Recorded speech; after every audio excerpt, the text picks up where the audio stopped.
नहीं आवत नहीं कछुआत, मूर्ख पर्वत पाप को ले चल अपने साथ। तो अलम कश्यापि संगत्या, ऐसा संग मत करो जिनके पास बैठने से भक्त निंदा, जन निंदा, भगवत निंदा हो, ऐसे से दूर रहो। अलम, बंद कर दो ऐसे लोगों का संग। रात दिन हम श्यामा श्याम का नाम जप करेंगे, श्यामा श्याम के लीला गुण गाएंगे, श्यामा श्याम के ही धाम का शोभा का चिंतन करेंगे।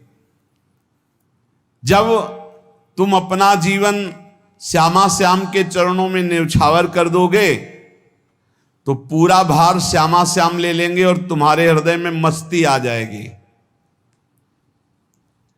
जो ऐसा निश्चयी होता है, दृढ़ निश्चयी, उसके अंदर दृढ़ विश्वास, तो उसके हर समय भगवान की स्फूर्ति होती रहती है। भारी प्रतिकूलता में भी भगवान का सानिध्य अनुभव होता है।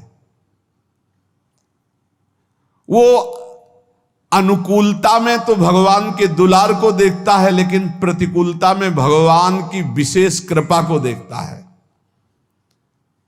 ये संयोग, ये वियोग, संसार की ये द्वंद्वमयी वृत्तियां भक्तों के हृदय में नहीं चुभती। आए की हुज्जत नहीं, गए की तलाश नहीं, क्योंकि नित्य संयोग भगवत स्मृति के प्रभाव से प्रभु का रहता है।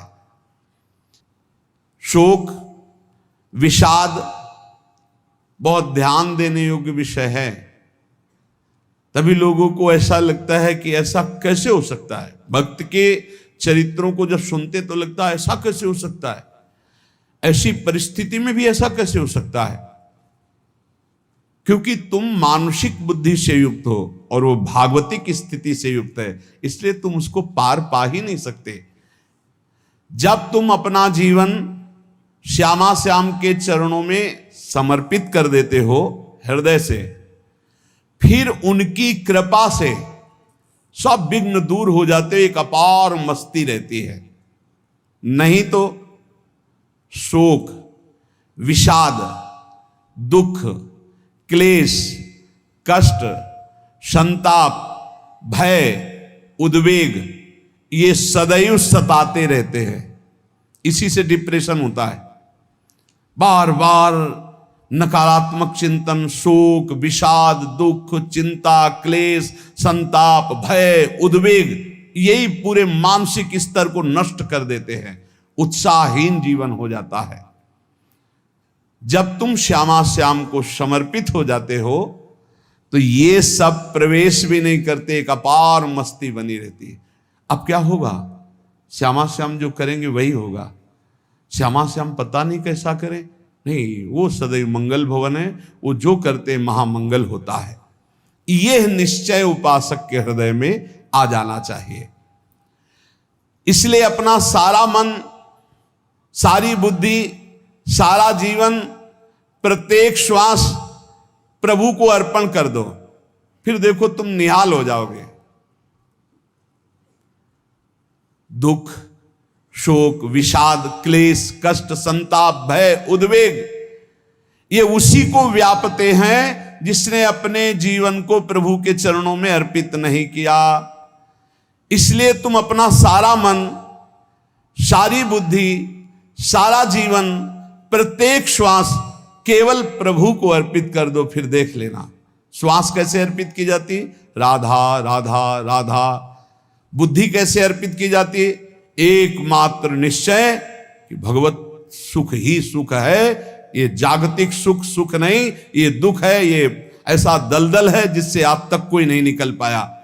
सारा मन, हम मन से केवल प्रभु का मनन करें। बार बार मन को संसार से हटा के नाम में, रूप में, लीला में, धाम में लगाएं। बहुत प्रसन्नता हो जाती है उस उपासक के हृदय में जो अपना मन बुद्धि प्रभु के चरणों में अर्पित कर देता। भगवान ने तो इसको बहुत उत्तम स्थिति बताया है कि मेरे से कभी वो अलग हो ही नहीं सकता यदि मन बुद्धि अर्पित कर दिया। मय्येव मन आधत्स्व मयि बुद्धिम निवेशय, तो निवश्य मय्येव अत ऊर्ध्वं न संशया। बिल्कुल संशय नहीं, वो मेरे में ही निवास करेगा जिसने मन और बुद्धि अपनी मेरे में अर्पित कर दी।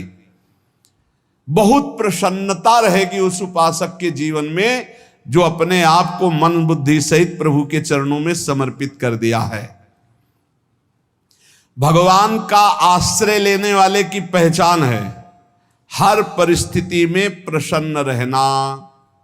देखो आप भगवद आश्रित हो कि नहीं, देखो अनुकूल परिस्थिति में तो सब प्रसन्न रहना, लेकिन प्रतिकूल परिस्थिति में प्रसन्न रहना ये भगवान के भक्तों का लक्षण है। हर परिस्थिति में प्रसन्न रहना ये भगवान के भक्तों का लक्षण है। आनंदगन भगवान का आश्रय मिलते ही आनंद छा जाता है हृदय में। उनके पास आनंद का अभाव होता ही नहीं है। जैसे सूर्य का प्रकाश उदय होते ही सूर्य का प्रकाश संपूर्ण अंधकार को नष्ट कर देता है, ऐसे ही भगवान का संपूर्ण आश्रय लेते ही सब दुख चिंता शोक नष्ट हो जाते, आनंद ही आनंद। तुम भगवान के मंगलमय रूप को नहीं जानते हो, पर उनके मंगलमय भाव को विधान को मानना शुरू कर दो। जो भी होता है मंगलमय होता है। हमने जीवन में देखा है, अगर इधर कोई बहुत बड़ा सुख दिया तो देर नहीं लगेगी, 24 घंटे नहीं व्यतीत होंगे और ऐसे दुख दे देंगे, जिससे दोनों का समान भाव रख करके ना दुख में तुम भूलो प्रभु को, ना सुख में फूलो, सीधे भगवत मार्ग में चल। पूरे जीवन की बात देखा है। भगवान के मंगल विधान में सदा सर्वदा सुख ही सुख है, इस बात को मान के प्रसन्न हो जाओ। जब भगवान का भजन करने वाले की तन्मयता बढ़ती है भजन में, तो द्वेषी जन अपने आप तैयार हो जाते हैं। भक्त कभी किसी से द्वेष नहीं करता, अपने आप वो द्रोह करने लगते हैं। तो नरसिंह मेहता जी से बहुत गांव के कई लोग थे जो जलते थे, ऐसे जलते थे कि अब क्या करें, कैसे मिटा दे नरसिंह मेहता जी को। अब उपाय तो मिल नहीं रहा था। तो एक दिन संतों की मंडली आई और उन्होंने कहा कि हम रास्ते में कोई चोर आदि धन ना ले ले, इसलिए यहां से किसी की हुंडी चलती है क्या द्वारिका में? पहले ऐसा था। बोले हाँ हमारे यहां बहुत बड़े सेठ हैं नरसिंह मेहता जी, पर आप कहोगे वो मना कर देंगे। कई बार कहोगे, अगर वो स्वीकार कर ले तो वहां। और उनका लक्ष्य था कि नरसिंह मेहता जी की तो खाने की भी सुविधा नहीं थी, हुंडी कहाँ की बात आई। उनका था कि जब वो ना कहेंगे तो संतजन नाराज हो जाएंगे, अगर हाँ कह दिया तो वहां हुंडी चुकेगी नहीं, तो संतजन अपने आप इनको शाप दे देंगे, अपराध बन जाएगा, ये नष्ट हो जाएंगे। संतों को भेजा नरसिंह मेहता जी ने, सबकी दंडवत की, चरण पखाड़े। तो उनका ये इतना रुपया है, द्वारिका में साधु सेवा हम करेंगे, वहां तुम्हारी हुंडी चलती है, तो आप अरे उनका आप कहाँ भूल रहे हो, यहाँ खाने की भी व्यवस्था। बोले हमें सब पहले से बता दिया गया कि आप मना करोगे, बार बार मना मत करो, हमें पता है।